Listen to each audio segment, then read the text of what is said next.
Clark Gable, born William Clark Gable on February 1, 1901, in Cadiz, Ohio, wasn't always destined for stardom. His early life was marked by hardship and loss. His mother died when he was just 10 months old, and his father, a hard-working but rough man, pushed him toward a more masculine lifestyle, never imagining his son would become the icon of Hollywood romance. Clark was shy, sensitive, and awkward in his youth. He dropped out of high school and drifted through odd jobs, oil rigs, farming, and even selling ties. But everything changed when he saw a play that sparked a fire in him. He moved to Oregon, joined a theater group, and slowly learned the art of acting. He worked backstage, did minor roles, and read Shakespeare under the guidance of acting coach Josephine Dillon, a woman 17 years his senior who later became his first wife. She transformed Gable. She trained his voice, fixed his posture, polished his speech, and helped him look the part of a future star. By the late 1920s, he moved to Hollywood and took small silent film roles, often as an extra. His big break came in 1931 when MGM gave him a contract. Audiences immediately took notice of the tall, rugged man with a commanding presence. In 1934, his role in It Happened One Night opposite Claudette Colbert changed his life forever.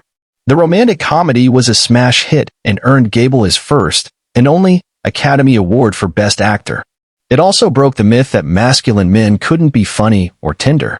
But his most legendary performance came in 1939 as Rhett Butler in Gone with the Wind, opposite Vivien Leigh. The film was a global phenomenon, and his line, "Frankly, my dear, I don't give a damn," became cinematic history. Gable was now the undisputed king of Hollywood. Despite his fame, Clark Gable's personal life was filled with sorrow. He married 5 times and had many rumored affairs. But his true love was Carole Lombard, a brilliant comedian and actress known for her wit and beauty.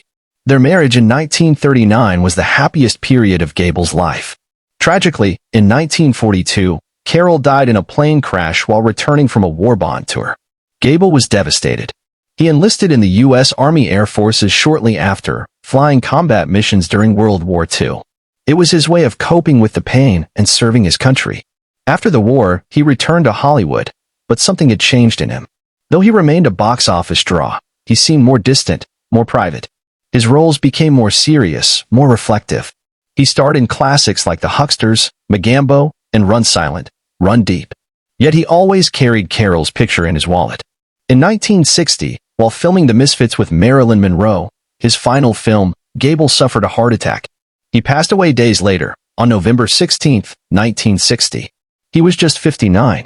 The film was released posthumously, and many believe that it mirrored his internal struggle, the loneliness behind the legend. Clark Gable's legacy remains unmatched. He wasn't just a star, he was the embodiment of masculine charm, resilience, and grace. Behind the smile and the swagger was a man who loved deeply, hurt quietly, and carried Hollywood on his broad shoulders during its golden age. He was buried beside Carole Lombard, his great love, in Forest Lawn Memorial Park, just as he had wished. In life, they were star-crossed lovers. In death, they were reunited eternally.